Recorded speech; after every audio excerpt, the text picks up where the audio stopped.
अस्सलाम वालेकुम स्टूडेंट्स, मैं हूं फरहान यूसुफ और तमाम स्टूडेंट्स को वेलकम करता हूं आज के लेक्चर के अंदर। और जैसे कि हम जो है लास्ट टाइम जो चीज डिस्कस कर रहे थे वो बेसिक तौर पे हमारे पास था लेटस, ठीक है, मतलब हम कहते हैं कि लेटस फॉर्म के अंदर, या हम कहते हैं समहाउ स्ट्रक्चरल फॉर्म हम डिस्कस कर रहे थे, लेटस स्ट्रक्चरल फॉर्म डिस्कस कर रहे थे डिफरेंट कंपाउंड्स की। और वो हम कल कंप्लीट नहीं किया, हमने कल कंप्लीट नहीं किया। हमें कुछ प्रॉब्लम्स आ रही थी रिलेटेड टू चैप्टर जो हमारे पास स्ट्रक्चर ऑफ NaCl है, उसके हवाले से हमें प्रॉब्लम आ रही थी। और मुझे उम्मीद है कि वो प्रॉब्लम्स आप लोगों की सॉल्व हो चुकी होंगी। मैंने आप लोगों के साथ समहाउ जो है कुछ लिंक्स शेयर किए थे और वो लिंक्स आप लोगों को मिल चुके होंगे। उसके अंदर उस वीडियो को आपने अगर देखा हो तो मैंने बहुत डिटेल में जो है इस टॉपिक को एक्सप्लेन किया हुआ है। तो अभी भी किसी जो है स्टूडेंट को प्रॉब्लम आ रही हो, अगर स्टिल प्रॉब्लम आ रही हो NaCl के स्ट्रक्चर को लेते हुए, तो वो कंसल्ट कर सकता है। ठीक है, उस लिंक को ओपन करेगा, मेरी प्रोफाइल पर जाएं, आप लोगों को जो है एक लिंक मिल जाएगा। ठीक है, आप उस लिंक को ओपन करेंगे तो आपके पास फुल फ्लेज वो जो आप कहते हैं ना कि भाई जो लेक्चर है, ठीक है, नहीं उसके ऊपर NaCl के स्ट्रक्चर के ऊपर, कंप्लीट एक NaCl के स्ट्रक्चर के ऊपर जो है एक आपको जो है एक लेक्चर मिल जाएगा। ठीक है, तो आप लोग वहां से वो देख सकते हैं और फर्दर भी अगर आपको कोई कंसेप्ट चाहिए हो तो उससे कंसल्ट करते हुए आप लोग उसके थ्रू बहुत कुछ सीख पाएंगे। ठीक है, अब जैसे मैंने आपसे कहा कि भी हमने लास्ट टाइम स्टार्ट किया हुआ था डिफरेंट स्ट्रक्चरल जो हमारे पास कंपाउंड है, जो स्ट्रक्चरल कंपाउंड्स हैं उनके स्ट्रक्चर्स को एलेबोरेट करना। मैं आपको बताऊं, थोड़ा सा रिकॉल कर देता हूं, फिर हम आगे चलेंगे। हमने डिफरेंट जो हमारे पास सॉलिड्स होते हैं उनको डिस्कस किया था। जैसे कि सर पास्ट लेक्चर्स कहाँ पे होते हैं, तो जवाब आप जो है जब ब्लिंक किया हुआ ना, ये जो हम कहते हैं समहाउ आपकी स्क्रीन पर जो टॉप राइट स्क्रीन पर रेड कलर का ब्लिंक स्पॉट नजर आ रहा है, उसको क्लिक करते हैं ना, तो उसके नीचे एग्जैक्टली आप आते हैं, उसको स्क्रॉल डाउन करते हैं तो एक टेबल मिलता है, डेट वाइज लेक्चर्स वहां मौजूद होते हैं, आप वहां से ले सकते हैं। ठीक है भाई। अच्छा, मैं आप लोगों से बात कर रहा था कि हम डिफरेंट जो है सॉलिड्स की बात कर रहे थे। जैसे हमने कहा था कि ऑर्गेनिक सॉरी कोवेलेंट सॉलिड्स हैं, ठीक है, इस तरीके से आयनिक सॉलिड्स हैं, ठीक है, मॉलिक्यूलर सॉलिड्स हैं, इनकी हम बात कर रहे थे, और मेटालिक सॉलिड्स हैं। मैंने आप लोगों को कल एक टेबल प्रोवाइड किया था, ठीक है, वो टेबल आप लोगों ने पढ़ा होगा, उसमें आप लोगों ने तमाम के तमाम जो सॉलिड्स की प्रॉपर्टीज हैं वो भी देख ली होंगी। सर मेरे पास पास टेस्ट ओपन नहीं होते, नाइट वाला टेस्ट क्यों नहीं होता भाई ऑन, फिर देख लेते हैं इसको ऑन। आपने सिंपली करना ये कि देखो इस तरह की जो प्रॉब्लम आती है वो आप ड्यूरिंग ऑफिस आवर्स जो हेल्पलाइन नंबर मौजूद है उस पर कॉल करके बता दिया करें ताकि वो भी ठीक हो जाए। ठीक है, इसको नोट डाउन भी कर लेना आप। ठीक है भी। अच्छा, तो अब इस वक्त फर्स्ट जो है इनकी स्लाइड इनकी स्क्रीन पर डाल दें ताकि हम फर्दर उससे आगे चल सकें जो हमने लास्ट टाइम डिस्कस किया था। आ चुकी है। इस वक्त जो है हम जो कंपाउंड्स डिस्कस करेंगे। शान से कह रही सर आपने कल जो लेक्चर्स पोस्ट किए थे क्लियर हो गया था मुझे कल का, थैंक यू सो मच, बहुत बहुत शुक्रिया भी शान से। देखो मेरा बेसिक पर्पस यहाँ पर आने का वो यही होता है कि आप लोगों को किसी टॉपिक के हवाले से क्लैरिटी प्रोवाइड करूं और आपको बताऊं, देखो सिर्फ कॉन्सेप्ट नहीं बल्कि आप लोगों को कहूं कि कॉन्सेप्ट अप्लाई करो MCQs के ऊपर, तो वो भी हम करते हैं। सर वो याद करना है, क्या याद करना है? हाँ जी बिल्कुल अशरफ, को याद करना पड़ेगा आपको, वो समझ होनी चाहिए आपकी जो है आपको समझ होनी चाहिए उस हवाले से कि कोई एक सॉलिड जो है उसकी क्या कुछ प्रॉपर्टीज होती है पता होना चाहिए आपको। ठीक है, फर्स्ट इस वक्त हम बात करेंगे सॉलिड आयोडीन की। इसका जो ओवरऑल इसकी जो ज्योमेट्री होती है, शेप होती है, जो स्ट्रक्चर इसका बनता है वो फेस सेंटर्ड क्यूबिक स्ट्रक्चर इसका होता है। ठीक है, और फेस सेंटर्ड क्यूबिक इसको हम क्यों कहते हैं, क्योंकि आप इसमें इस वक्त डायग्राम देख रहे हैं अपनी स्क्रीन के ऊपर, इसमें भी आपको विजिबल होगा कि इसके अंदर जो आयोडीन मॉलिक्यूल्स हैं वो at the centre of face भी मौजूद होते हैं। मैंने आप लोगों को कल जो है थोड़ा सा डिमॉन्स्ट्रेट करके दिखाया था, डस्टर के थ्रू थोड़ा सा डिमॉन्स्ट्रेट करके बताया था कि फेस का मतलब जो है वो क्या होता है। ठीक है, फेस का मतलब सिंपली तौर पे हमारे पास क्या होता है, मैंने आप लोगों को कल बताया था। तो इस वक्त आपकी स्क्रीन पर भी विजिबल हो रहा है। इस अगर आप जो है डायग्राम पे जरा गौर करें, फोकस करें इस शेप पे जो क्यूबिक फॉर्म के अंदर है, इस पे आयोडीन मॉलिक्यूल्स जो हैं वो at the centre of the face भी मौजूद हैं। इसको हम जो है फेस सेंटर्ड क्यूबिक का नाम देते हैं। बाकी इसकी कुछ प्रॉपर्टीज हैं, जैसे कि मैंने मेंशन किया हुआ है कि ग्रेश ब्लैक कलर का जो है ये होता है। बाकी ये मॉलिक्यूलर सॉलिड है, आयोडीन मॉलिक्यूल्स आपस में कंबाइंड फॉर्म के अंदर ये एग्जिस्ट कर रहे हैं। मैंने आपको बताया था कि मॉलिक्यूलर सॉलिड्स के अंदर जो मॉलिक्यूल्स होते हैं इनके दरमियान लंदन डिस्पर्शन फोर्सेस यानी इंटर मॉलिक्यूलर फोर्स की बुनियाद पर ये जो हमारे पास मॉलिक्यूलर सब्सटेंस चांसेस होते हैं ये सॉलिड फॉर्म के अंदर भी एग्जिस्ट कर सकते हैं। सो आयोडीन जो है यानी I2 फॉर्म के अंदर जो हमारे पास हेलोजन है डायटोमिक मॉलिक्यूल, ये इस हेलोजन फैमिली का सबसे लार्जेस्ट साइज का एटम है और लार्जेस्ट साइज के मॉलिक्यूल की होने की बुनियाद पर इसमें पोलराइजेबिलिटी ग्रेटर होती है। अगरचा नॉन पोलर है लेकिन लंदन डिस्पर्शन फोर्सेस इतनी स्ट्रांग होती हैं कि हम कहते हैं कि ये आयोडीन जो है वो सॉलिड फॉर्म के अंदर एग्जिस्ट कर सकता है। तो ये मॉलिक्यूलर सॉलिड है, इट हैज स्ट्रांग वंडर बाल फोर्स। मैंने आपको बता दिया नॉन पोलर मॉलिक्यूल है, क्यों? क्योंकि आयोडीन आयोडीन एटम बना हुआ है, दोनों की इलेक्ट्रोनेगेटिविटी सेम है, कोई डिफरेंस है ही नहीं, तो इसलिए हम कहते हैं कि नॉन पोलर ही होगा। It is soluble in non polar CCl4 like CCl4। Sir iodine नहीं क्लोरीन। देखो मैं आपको बताऊं आयोडीन की हम बात कर रहे हैं इस वक्त, I2 की हम बात कर रहे हैं, सोडियम सॉलिड ऑफ आयोडीन की हम बात इस वक्त कर रहे हैं, ठीक है? आईडी नहीं है इस टॉप पे, ठीक है जी। और सर जिसने नाइट वाला टेस्ट नहीं दिया वो कैसे ओपन करेंगे टेस्ट को? तो आप जो है इस तरह करेंगे, हाँ हैदर आप जो है टेबल में जाएंगे ना, मैंने आपसे कहा ना कि जो ब्लिंक कर रहा है स्पॉट उसको क्लिक करें, स्क्रॉल डाउन करें, टेबल आएगा उसमें T1 T2 T3 जो है मेंशन किया होगा, उसको आप क्लिक करेंगे तो आप डायरेक्टली चले जाएंगे। लेकिन मैं आपको बताऊं कि टेस्ट इस वक्त आपको विजिबल नहीं मिल पाएगा। कैंपस ज़राइफ में मैंने अपलोड कर दिया है केमिस्ट्री का टेस्ट, आप वहां से केमिस्ट्री का टेस्ट ले सकते हैं हैदर, ठीक है? अच्छा बाकी जो है देखो आयोडीन आयोडीन की यहाँ पर बॉन्ड लेंथ की इसने बात की हुई है। आयोडीन आयोडीन बॉन्ड लेंथ जो है वो कितनी है? 271.5 पाइकोमीटर है, ठीक है? और ये क्या है? लॉन्गर है than iodine in gaseous form, यानी आयोडीन गैसियस फॉर्म के अंदर आई जो है 2 की फॉर्म के अंदर क्या है इसका जो हम कहते हैं इसकी बॉन्ड लेंथ है वो शॉर्टर होती है जो कि 266.6 पाइकोमीटर होती है। लेकिन यही चीज जो है अगर हमारे पास सॉलिडिफाइड फॉर्म के अंदर हो तो इसकी बॉन्ड लेंथ बढ़ जाती है। रीजन क्या है? देखो आप ये बात जानते हो, सॉलिड्स कैरेक्टराइज होते हैं, यानी कि हम कहते हैं हम जानते हैं इनके हवाले से क्या जानते हैं इनके हवाले से कि इनमें जो पार्टिकल्स होते हैं उनकी जो संभाव अरेंजमेंट होती है वो स्पेसिफिक होती है। तो एक स्पेसिफिक अरेंजमेंट को जो है अटेन करने के लिए इनकी बॉन्ड लेंथ थोड़ी सी बढ़ जाती है, ठीक है भी? जैसे आपने देखा था आइस के अंदर कि जब वो आइस के अंदर जो है मॉलिक्यूल्स वाटर के मॉलिक्यूल्स जो है वो स्पेसिफिक थ्री डायमेंशनली तौर पे अरेंज होते हैं तो उनमें जो हमारे पास गैप्स होते हैं, ठीक है, वो बढ़ जाते हैं, ठीक है? सो सिमिलर काइंड ऑफ जो है यहाँ पर भी फिनोमिना है कि जिसमें बॉन्ड लेंथ जो है आयोडीन की वो बढ़ जाएगी in case of solid. Gaseous form में इसकी जो है बॉन्ड लेंथ कम होती है। तो यहाँ पर नम्स प्लस एमडीकेट की प्रिपरेशन होती है क्या? एग्जैक्टली शकीब अभी वो स्टार्ट होने वाली है, 15 से हम वो भी सेशन स्टार्ट कर देंगे। सर वर्कशीट ओपन नहीं होती सारी, तो ना क्यों ओपन नहीं होती? जहां प्रॉब्लम आपको आता है ना आप उसका स्क्रीनशॉट लेके मुझे सेंड कर देना, मैं आपका ये प्रॉब्लम हल कर दूंगा। सारी की सारी वर्कशीट्स मैंने अपलोड की हुई हैं, 6 वर्कशीट आपकी स्क्रीन आपकी कैंपस ड्राइव में मौजूद हैं। सर ये properties MCQs point of view से करने हैं एग्जैक्टली कामिल, जो चीज मैं आप लोगों को प्रोवाइड करता हूं ना एज अ नोट्स की फॉर्म के अंदर, लेक्चर नोट्स की फॉर्म के अंदर।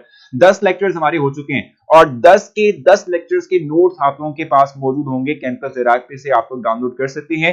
आप लोग सिर्फ इनको ही कंसल्ट कर लो तो आप लोगों का ये जो टॉपिक है वो क्लियर हो जाएगा। इसलिए तो मैं बनाता हूं आप लोगों के लिए जो है ये नोट्स। बॉन्ड लेंथ दोबारा बता दें, देखो ने जमीन आपसे बताया कि गैसियस फॉर्म के अंदर ये जो बॉन्ड लेंथ होती है आयोडीन आयोडीन मॉलिक्यूल के अंदर जो है वो 266.6 होती है। लेकिन जब यही मॉलिक्यूल्स जो है वो क्या करते हैं? अरेंज होते हैं इन द फॉर्म सॉलिड, ठीक है? तो इस वक्त इनकी जो बॉन्ड लेंथ बन जाती है वो थोड़ी लार्जर हो जाती है, वो 271.5 हो जाती है पाइकोमीटर, ठीक है जी। अच्छा sir I am weak, van der Waals forces होती हैं, वंडरवाल फोर्सेस बहुत वीक होती हैं, लेकिन जब साइज ऑफ दी जो है मॉलिक्यूल बड़ा हो तो उसमें भी हमारे पास जो वंडरवाल फोर्सेस हैं, ठीक है, वो बड़ी यानी स्ट्रॉन्गर हो जाती हैं, ठीक है? अच्छा डायमंड की साथ में हम बात कर लेते हैं। इसकी जो शेप है वो क्या है? भी हमारे पास फेस सेंटर्ड क्यूबिक शेप है। एमन कह रही है sir don't mind sir in comments का जवाब। हाँ यार ये बात सही कह रही है। तो मैं आप लोगों से कहूंगा, हमने ये डिफाइन भी किया हुआ था कि आप लोगों ने जो क्वेश्चंस करने हैं वो at the end of the lecture करने हैं, यानी जब हम कोई टॉपिक क्लियर कर लें उस वक्त हमने करने हैं, इससे पहले हमने कोई नहीं करने। तो मैं अब आप लोगों के किसी भी क्वेश्चन का आपको आंसर इस वक्त नहीं दूंगा, इन तमाम क्वेश्चंस का आंसर आपको मिलेगा जब मैं एक टॉपिक कंप्लीट कर लूं, जब मैं आपसे कहूंगा कि क्वेश्चन करें तब आपने करना है, ठीक है? डायमंड की बात करेंगे, फेस सेंटर्ड क्यूबिक स्ट्रक्चर की हम बात कर रहे हैं। फेस सेंटर्ड क्यूबिक जो है इसका स्ट्रक्चर हमारे पास होता है और इसकी कुछ प्रॉपर्टीज है, वो क्या है कि it has three dimensional structure. इसमें क्या होता है? कार्बन अपने आप को क्या करते हैं? रिपीट करते हैं, ठीक है, थ्री डायमेंशनली अरेंज करते हैं और इससे पैरेलल शेप जो बनती है हमारे पास वो डायमंड बन रही होती है, जो कि फेस सेंटर्ड क्यूबिक स्ट्रक्चर है, जो आपकी स्क्रीन पर विजिबल भी है। बाकी इसमें हर एक कार्बन एटम की जो स्टेट ऑफ हाइब्रिडाइजेशन है वो sp3 होती है, ठीक है? और non conductor of electricity and heat है। उसकी रीजन क्या है? Bad conductor of electricity and heat का की रीजन यही है कि डायमंड के अंदर आप देखेंगे भी स्ट्रक्चर भी आपको विजिबल है ना, तो यहाँ कोई फ्री आयंस हैं ना ही यहाँ पर कोई फ्री इलेक्ट्रॉन्स हैं। तो हम ये बात जानते हैं कंडक्टेंस के लिए कम से कम हमें फ्री आयंस या फ्री इलेक्ट्रॉन्स का होना बहुत जरूरी है।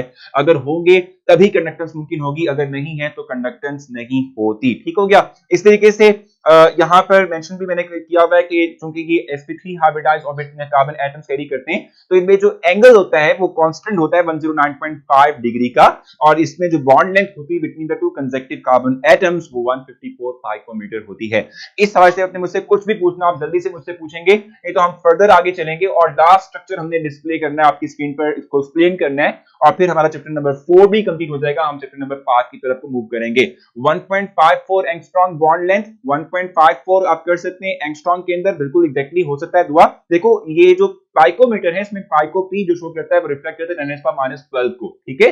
तो उसको आप चेंज कर सकते हो। एंगस्ट्रॉम का मतलब है 10⁻10 और पाइको का मतलब होता है 10⁻12, ठीक है। तो आप इसको वेरी कर सकते हो, उसमें कोई मसला नहीं है, ठीक है भाई। क्वेश्चन कोई और आप लोगों का है तो बताएं जल्दी से। मैंने आप लोगों के लिए नोट सुबह 9:30 बजे ही अपलोड कर दिए थे कैंपस सिराज के, आप लोगों ने पढ़े हुए ना, आप लोगों ने, मैं एक्सपेक्ट कर रहा हूं कि आपने पढ़े होंगे ये सारे कुछ जी। नेक्स्ट मूव करें हम स्लाइड नंबर 2 कर दें।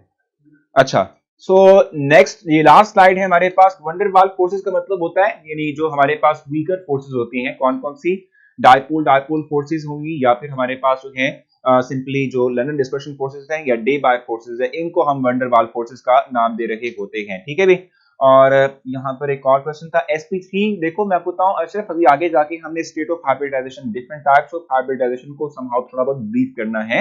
sp3 हाइब्रिडाइजेशन पढ़ी होगी आपने भी एफएससी के अंदर, कि जिसमें एक s और 3 p एटॉमिक ऑर्बिटल्स मिक्स होते हैं, जिनके थ्रू 4 इक्विवेलेंट एनर्जी वाले और सेम शेप वाले ऑर्बिटल्स बनते हैं, जिनको हाइब्रिडाइज्ड ऑर्बिटल्स का नाम दे रहे होते हैं। बॉन्ड लेंथ शॉर्ट क्यों है, मैंने आपको बताया कि शरीका सॉलिड फॉर्म के अंदर आयोडीन जो है उसकी बॉन्ड लेंथ शॉर्टर इसलिए होती है कि जब ये molecules arrange, sorry gaseous form में जो है वो शॉर्टर इसलिए होती है क्योंकि मॉलिक्यूल्स एक दूसरे से बहुत दूर दूर होते हैं, ठीक है, अरेंजमेंट नहीं होती। लेकिन जब यही मॉलिक्यूल जो है वो क्या करते हैं, वो अरेंज करते हैं अपने आप को थ्री डायमेंशनली तौर पे सॉलिड फॉर्म के अंदर, तो उस वक्त हम कहते हैं कि अरेंजमेंट की वजह से, रेगुलर अरेंजमेंट की वजह से समहाउ बॉन्ड लेंथ जो है वो इंक्रीज हो जाती है। डायमंड कार्बन की क्या है, प्योर फॉर्म है, एग्जैक्टली बिल्कुल इर्शाद। और ये डायमंड जो है ये कार्बन की एलोटॉपिक फॉर्म है, और एक और एलोटॉपिक फॉर्म बकी बॉल भी होती है। सो कार्बन जो है बकी बॉल और इवन डायमंड की फॉर्म के अंदर और ग्रेफाइट की फॉर्म के अंदर, इन तीन फॉर्म के अंदर नेचर में एग्जिस्ट करता है, ठीक है। सॉलिड आयोडीन की स्ट्रॉन्ग वैन फोर्सेस वाला पॉइंट बता दें।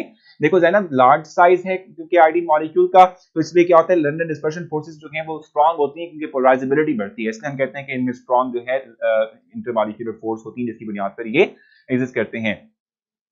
अवैस वो भी नहीं कर पाएंगे क्योंकि अभी हमने कंप्लीट करना है, फिर मैं आपको बता दूंगा बाद में किसी पर, ठीक है भी। सॉलिड आयोडीन 2 डायमेंशनल है। देखो मैं आपको बताऊं कि सॉलिड आयोडीन जो है ये 3 डायमेंशनल होते हैं, नॉट 2 डायमेंशनल, ठीक है sir. Iodine is also 3 dimensional, exactly 3 dimensional है ये, ठीक है भी। अच्छा आगे चलिए, मैंने आपको बता दिया जुनेरा, यही क्वेश्चन का आंसर दिया कि शॉर्टर की होती है बॉन्ड लेंथ, इसमें मैंने आपको रीजन प्रोवाइड कर दी है। इस वक्त हम आएंगे किसकी तरफ, सिलिकॉन डाइऑक्साइड जो है ये इस वक्त डिस्क्राइब करेंगे। आपकी जो यूएचएस का सिलेबस है उसमें सिलिकॉन डाइऑक्साइड भी उसमें शामिल किया हुआ है, अगरचे आपकी बुक का हिस्सा ही नहीं है, ठीक है भाई। अच्छा, सिलिकॉन डाइऑक्साइड की जहां तक बात है तो इसकी जो शेप होती है वो टेट्राहेड्रल शेप होती है। आप इसमें देख भी सकते हैं कि हर एक सिलिकॉन जो है वो 4 ऑक्सीजन के साथ अटैच है और इसकी जो शेप बनती है वो टेट्राहेड्रल शेप की बनती है, ठीक है। तो आप यहाँ पर इस वक्त पॉइंट्स भी देख लेंगे। इस वक्त आयोडीन वोलेटाइल है, एग्जैक्टली वानिया, क्योंकि ये एक मॉलिक्यूलर सॉलिड है और इसमें वंडरवाल फोर्सेस जो कि वीकर फोर्सेस हैं, तो इसलिए हम कहते हैं कि इन फोर्सेस को बासानी हम तोड़ सकते हैं, इसलिए ये जो है वोलेटाइल है, ये इवेपोरेट हो सकता है। मुझे आप सर मुझे आपके लेक्चर्स के अलावा बुक समझ नहीं आता, क्या करना चाहिए? कोई सजेशन दे दें। सना मैं आपको बताऊं कि जो आप लोगों के लिए मैं नोट्स प्रिपेयर करता हूं वो आपकी आसानी के लिए करता हूं कि भी आप लोगों को की पॉइंट्स मिल जाएं। अगर आप इन की पॉइंट्स को भी अच्छे से जो है कर लेते हैं और सिर्फ रट्टा नहीं लगाना, समझ के करना है, तो दैट्स मोर देन इनफ। फिर आप जब बुक पे कंसल्ट करेंगे जितना मर्जी एक्सटेंसिवली उसको पढ़ लें, कोई मसला नहीं है। Sir you did not answer my question, ओरिबा क्वेश्चन ही नहीं मिला, मैं आंसर कैसे करूंगा? कर सकती हैं आप, ठीक है। अच्छा इस वक्त मैं आपसे कह रहा था कि भाई हम जब बात करते हैं सिलिकॉन डाइऑक्साइड की, वोलेटाइल कैसे है सर? मैंने आपको बताया कि वोलेटाइल इसलिए है क्योंकि ये सॉलिड जो है ये वंडरवाल फोर्सेस की बुनियाद पर सॉलिड फॉर्म एग्जिस्ट करता है और वंडरवाल फोर्सेज यानी लंदन डिस्पर्शन फोर्सेज वीकर होती हैं, थोड़ा ही टेम्परेचर प्रोवाइड करें तो ये टूट सकती हैं, इसलिए वोलेटाइल होता है, इसको वेपोरेट हम आसानी से कर सकते हैं। अच्छा, इस वक्त हम देख रहे हैं यहाँ पर, इस वक्त आपकी स्क्रीन पर भी है, ठीक है।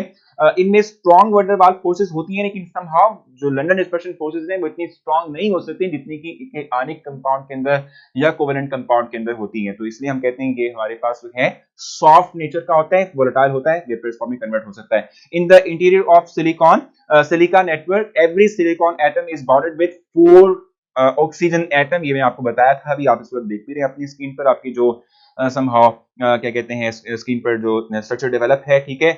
बाद में मेंशन ये किया हुआ है कि जो है ये सॉफ्टन होता है बिलो 1500 टू 1600 डिग्री सेंटीग्रेड, ठीक है। और इसके अलावा हम कहते हैं कि लो थर्मल एक्सपेंशन है, हम टेम्परेचर प्रोवाइड कर भी दें तो ये एक्सपेंड नहीं होता, ये सॉलिड एक्सपेंड नहीं करेगा, ठीक है। बाकी हम कहते हैं कि ये रेजिस्टेंट है अगेंस्ट एवरी जो एसिड, लेकिन HF की मौजूदगी में ये जो है रिएक्ट कर जाता है, ठीक है। बाकी एक्सीलेंट इंसुलेटर है, इसमें कोई जो है कंडक्टेंस नहीं होती। एक्सीलेंट इंसुलेटर और नॉन कंडक्टर में डिफरेंस भी एक ही बात है तंजीला, दोनों चीजें एक ही तंजीहा, ठीक है, दोनों चीजें एक ही चीज को रिफ्लेक्ट करती हैं कि इसमें से करंट या हीट पास नहीं करेगी। The conditions to conditions then to go, समझ नहीं आ रही भी मानो आपने क्या लिखा हुआ है यहाँ पर। Sir London dispersion forces weak होती हैं, एग्जैक्टली वीक होती हैं, लंदन डिस्पर्शन फोर्सेस वीक होती हैं, ये दो नॉन पोलर मॉलिक्यूल के दरमियान होती हैं। कोई क्वेश्चन आप लोगों का यहाँ तक हो मुझसे जल्दी से पूछेंगे, नहीं तो हम आगे चलेंगे। हमारा चैप्टर नंबर 4 कंप्लीट हो चुका है, अब हम चैप्टर नंबर 5 की तरफ मूव करेंगे, भागेंगे दौड़ेंगे। तो नेक्स्ट हम चलेंगे चैप्टर नंबर 5 पे और उसका कंटेंट देखते हैं कि हमारे पास हमने उस चैप्टर के अंदर से कौन कौन से पॉइंट्स करने हैं या कौन कौन से टॉपिक्स जो हैं वो हम उसमें से करेंगे, ठीक है जी। सर ऑक्सीजन के साथ कोवेलेंट बॉन्ड है, एग्जैक्टली ऑक्सीजन के साथ कोवेलेंट बॉन्ड इसका है 4 पॉइंट कौन सा है भी इसका, it was very low thermal expansion, it has very low thermal expansion या it is resistant to, हाँ बिल्कुल हम कहते हैं कि बाकी जो है ये एसिड के साथ रिएक्ट नहीं करेगा, HF के साथ रिएक्ट करेगा। HF के साथ रिएक्ट करने की रीजन यही है कि फ्लोरीन जो है इसका साइज और हाइड्रोजन का साइज कंपेरेबल है और पोलैरिटी बहुत ज्यादा है, बॉन्ड पोलैरिटी। इस बुनियाद पर हम कहते हैं फ्लोरीन जो है can react with this compound silicon dioxide, ठीक है भाई।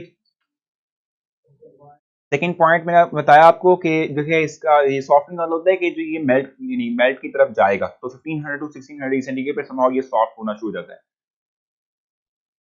स्ट्रक्चर सुमेरा आपने बनाना नहीं है ना, आप कौन सा लॉन्ग अटेम्प्ट कर रहे हैं भी, आपने तो जो है एमसीक्यूज अटेम्प्ट करने, इसमें लॉन्ग आपको कुछ स्ट्रक्चर बनाने की क्या जरूरत पड़ी है।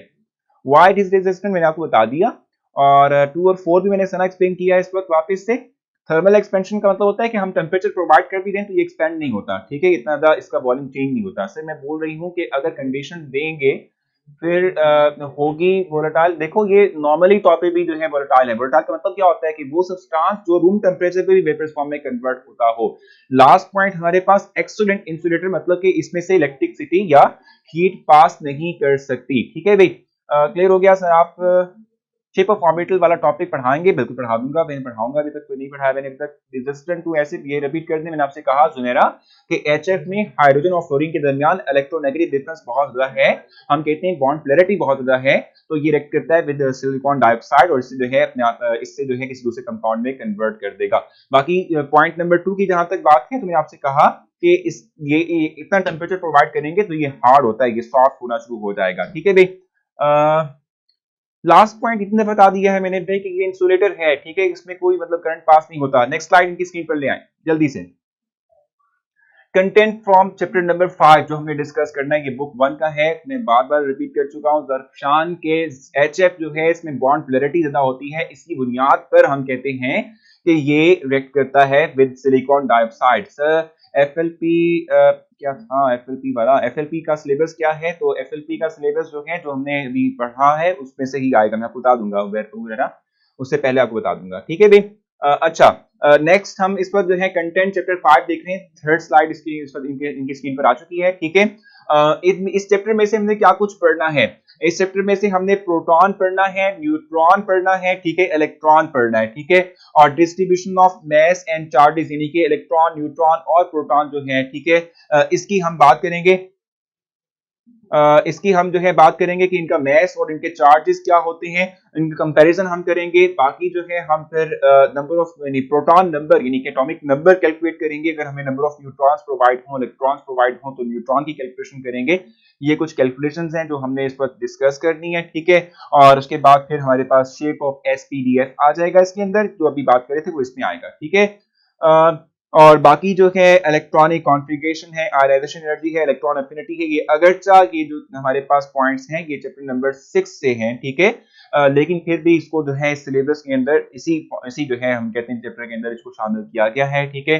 तो यही हमने जो है करनी है। सर 2 ऑक्सीजन हैं और 4 क्यों कह रहे हैं? देखो भाई यार, वो आपने स्ट्रक्चर फिर से देखना है आरिश, उसमें आप देखेंगे सिलिकॉन सेंटर में है, ठीक है। जरा ये स्क्रीन से निकालना इनकी स्लाइड। ज़ैनब, एचएफ वाला पॉइंट आई थिंक मेरे ख्याल से मुझे लगता है कि मैंने इस वक्त 4 से 5 दफा रिपीट कर दिया होगा कि एचएफ में बॉन्ड पोलैरिटी काफी ज्यादा होती है, इसलिए ये क्या करता है, यानी बाकी जितने भी एसिड हैं उनमें हाइड्रोजन के साथ जो बॉन्ड होता है दूसरे जो है दूसरे एटम का, वो इतना बॉन्ड पोलर नहीं होता, पोलैरिटी उनमें नहीं होती। यहाँ पर हम कहते हैं पोलैरिटी इतनी ज्यादा होती है एचएफ के अंदर कि ये बासानी रिएक्ट कर सकता है विद समहाउ हम कहेंगे कि जो हमारे पास जो है जो सिलिकॉन डाइऑक्साइड है उसके साथ, ठीक हो गया। न्यूमेरिकल्स, प्रीवियस चैप्टर के न्यूमेरिकल्स भाई सारे तो हमने कर लिए शरीका। देखो सिलिकॉन सेंटर में होता है और 4 ऑक्सीजन इस तरीके से जुड़े होते हैं, इससे तो टेट्राहेड्रल शेप बनती है इसकी। आपने शायद आई थिंक स्ट्रक्चर ऑफ जो है सिलिकॉन डाइऑक्साइड सेकेंड भी पढ़ा था, ही पढ़ा था आपने सर। एफपी पे सेकंड चैप्टर के चैप्टर भी होगा या सिर्फ अच्छा भी एफएलपी पे नहीं होगा, फर्स्ट चैप्टर की हम बात करेंगे, ठीक है। मैं बता दूंगा आप लोगों को, इतनी टेंशन क्यों लेते हो आप लोग। चलिए भी जल्दी से जो है इनकी स्क्रीन पर स्लाइड 4 ले आए, स्लाइड 4 इनकी स्क्रीन पर ले आए जल्दी से, ठीक है भाई। अच्छा, इस वक्त जो हम डिस्क्राइब कर रहे हैं वो स्ट्रक्चर ऑफ एटम है। स्ट्रक्चर ऑफ एटम की बात करें शरीका, न्यूमेरिकल्स सारे हम कर चुके हैं, इतने एमसीक्यूज हमने डिस्कस कर लिए हैं। अब कौन से न्यूमेरिकल्स रह गए हैं जो एमसीक्यूज वाले थे जो हमने नहीं किए, ठीक है। अच्छा, डिस्कवरी ऑफ फंडामेंटल पार्टिकल्स की हम बात करेंगे of an atom, electron, proton और न्यूट्रॉन की डिस्कवरी की बात करेंगे। इस वक्त आपकी स्क्रीन पर जो है इस वक्त डिस्प्ले हो रहा है, इनकी जो है हम कहते हैं समहाउ डायग्राम डिस्प्ले हो रही है कि किस तरीके से हमने कैथोड रेज को डिस्कवर किया था, किनार रेज को डिस्कवर किया था, ठीक है। और इसके अलावा जो है न्यूट्रॉन को हमने जो है डिस्कवर किया था, ठीक है। ये हम कहते हैं कि भी हमारे पास ये कुछ इंस्ट्रूमेंट या हम कहते हैं समहाउ मेथड्स हैं जिनके थ्रू हम इन पार्टिकल्स को डिस्कवर करते हैं, ठीक है भी। अच्छा, अब इसमें पहला हमारे पास है इलेक्ट्रॉन की डिस्कवरी की हम बात करेंगे। देखो मैं इलेक्ट्रॉन की डिस्कवरी की बात करता हूं या प्रोटॉन की डिस्कवरी की बात करता हूं। इलेक्ट्रॉन्स को हम कैथोड रेज कहते हैं, प्रोटॉन्स को हम किनार रेज या पॉजिटिव रेज भी कहते हैं। इन दोनों रेज को जो हम डेवलप करते हैं तो उसके लिए जो इंस्ट्रूमेंट हम यूज करते हैं वो बेसिक तौर पे एक ही तरह का होता है, जिसमें हम डिस्चार्ज ट्यूब का इस्तेमाल करते हैं। इस डिस्चार्ज ट्यूब के अंदर हम गैस लेते हैं और डिस्चार्ज ट्यूब के अंदर हमारे पास जो है 2 इलेक्ट्रोड्स होते हैं जिनको हम रिस्पेक्टेड है हम एंड ऑफ द बैटरी से अटैच करते हैं, ठीक है। और फिर उसके थ्रू हम इलेक्ट्रिसिटी जो है प्रोवाइड करते हैं। और इलेक्ट्रिसिटी प्रोवाइड करने से क्या होता है कि अगर हम जो है इसके डिस्चार्ज ट्यूब के अंदर हम जब जैसे ही जो है प्रेशर को रिड्यूस करते हैं अप टू 0.01 टॉर्क, ठीक है, और इनको वोल्टेज सप्लाई करते हैं अराउंड 5000 टू 10000 जो है वोल्टेज जो है प्रोवाइड करते हैं, तो ग्लो प्रोड्यूस होता है। हम कहते हैं कि ग्लो प्रोड्यूस होने के साथ ही हम कहेंगे कि 2 तरह की हमारे पास पार्टिकल्स जो है वो हमारे सामने आते हैं। एक पॉजिटिव चार्ज पार्टिकल्स होते हैं जिनको हम समहाउ कहते हैं कि हमारे पास जो है पॉजिटिव रेज, किनार रेज कहते हैं। एक नेगेटिवली चार्ज पार्टिकल्स होते हैं जिनको हम कैथोड रेज कहते हैं। अच्छा, तो किनार रेज और जो हमारे पास कैथोड रेज हैं वो इस तरीके से प्रोड्यूस होंगे। अब इसके कंप्लीट मेथड को मैं नेक्स्ट स्लाइड में एक्सप्लेन करूंगा, वहां पर ये कंप्लीट पॉइंट्स मौजूद है, ठीक है। स्लाइड नंबर 5 इनकी स्क्रीन पर लेकर आए। 5, ठीक है। अभी इस वक्त आपकी स्क्रीन पर स्लाइड 5 आ चुकी है। इसमें आप देख रहे हैं इलेक्ट्रॉन और प्रोटॉन की डिस्कवरी। बेसिक तौर पे दोनों के दोनों जो डिस्कवरीज हैं उनके लिए जो मेथड अप्लाई किया गया था वो सिमिलर है, ठीक है। यानी डिस्चार्ज ट्यूब का इस्तेमाल किया, उसमें हमने गैस इनक्लोज की और गैस का जो प्रेशर है, ठीक है, वो हमने क्या किया 0.01 टॉर रखा, ठीक है। और इनको इलेक्ट्रिक जो है कहते हैं समहाउ इलेक्ट्रिक फील्ड हमने जो है सप्लाई किया अराउंड 5000 टू 10000 वोल्ट का, ठीक हो गया।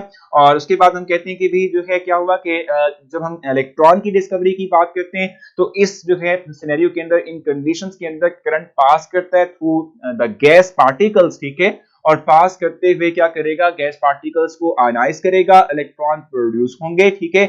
और वो इलेक्ट्रॉन चूंकि नेगेटिवली चार्ज पार्टिकल्स हैं तो वो अट्रैक्ट होंगे towards the positive positive end, यानी कि हम कहते हैं कि जो ये तमाम पार्टिकल्स टूवर्ड्स एनोड जो है वो अट्रैक्ट होंगे और वहां पर जाकर ग्लास से स्ट्राइक करने के बाद ग्लो को प्रोड्यूस करेंगे, ठीक है। और ये ग्लो इंडिकेट करेगा किस चीज को, ये ग्लो इंडिकेट करेगा कि कुछ पार्टिकल्स जो कि नेगेटिवली चार्ज पार्टिकल्स थे ये प्रोड्यूस हो चुके हैं और ये बन चुके हैं हमारे डिस्चार्ज ट्यूब के अंदर, ठीक है भाई।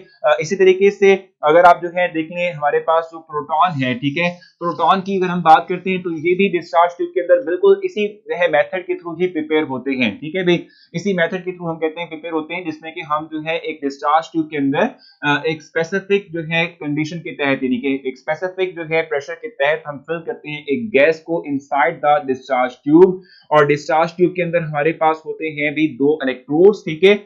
जैसे ही हम इसमें से करंट पास करते हैं तो गैस आयनाइज होती है और गैस के आयनाइज होने से, ठीक है, हम क्या कहते हैं कि भी हमारे पास जो पार्टिकल्स प्रोड्यूस होंगे वो नेगेटिवली और पॉजिटिवली चार्ज पार्टिकल्स होंगे। स्क्रीन से इनकी जो है स्लाइड हटा दें और व्हाइट बोर्ड पे हम आ जाते हैं। देखो मैंने आपसे कहा ये डिस्चार्ज ट्यूब है, ठीक है, जो हमारे पास एक समहाउ कहते हैं ग्लास की बनी हुई एक ट्यूब है, ठीक है, जिसमें हमने क्या किया होता है गैस पार्टिकल्स को इंक्लोज किया होता है। गैस कोई भी हो सकती है, आप नाइट्रोजन गैस ले लें, हाइड्रोजन गैस ले लें, ठीक है, कोई एक नोबल गैस ले लें, कोई भी गैस आप लोग ले सकते हैं।